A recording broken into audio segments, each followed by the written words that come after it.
তো চলুন আজকে সলভ করা ট্রাই করি নতুন আরেকটি প্রবলেম। সেটা হচ্ছে হসপিটাল ডাটাবেজের ইজি লেভেলের একটি কোশ্চেন। সেটা হচ্ছে এটি।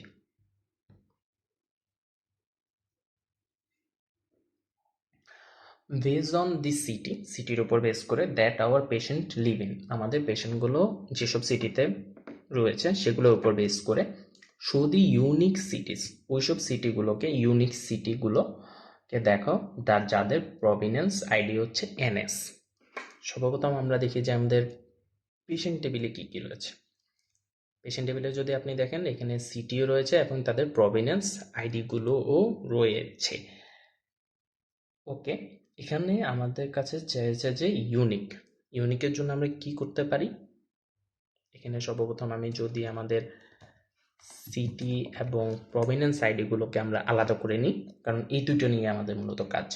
সুতরাং এই সিটিগুলোকে নিলাম। এখানে আপনারা যদি দেখতে পারেন তাহলে কিন্তু অনেক জায়গায় সিটিগুলো কিন্তু ডাবল হয়েছে, যেমন টরেন্টো, তারপর হ্যামিল্টন, এগুলো কিন্তু ডাবল। সুতরাং আমাদের কি করতে হবে, প্রভিনেন্সটা আমরা কেটে দিই এবং আমাদের আনতে হবে ইউনিক। তার জন্য ডিস্টেন্স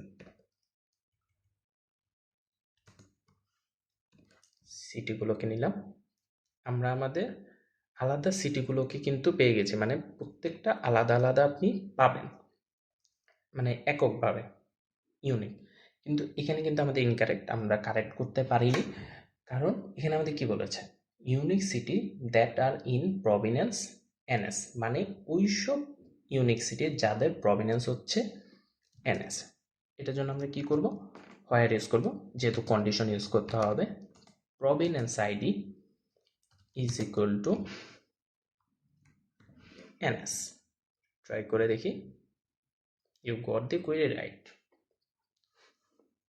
ইজি মানে আপনি আপনার সিটিগুলোকে আগে আলাদা করে ফেলছেন ইউনিকের করার জন্য ডিস্টেন্স ইউজ করার পরে, তারপর আপনি যেগুলো পেলেন এবং তাদের মধ্যে থেকে আপনি আপনার প্রভিনেন্স যেটা বলা হয়েছে এনএস, সেটার উপর কন্ডিশন লাগিয়ে আপনি বাকিগুলোকে বের করে ফেললেন, মানে যেটা আপনার আসল চাই।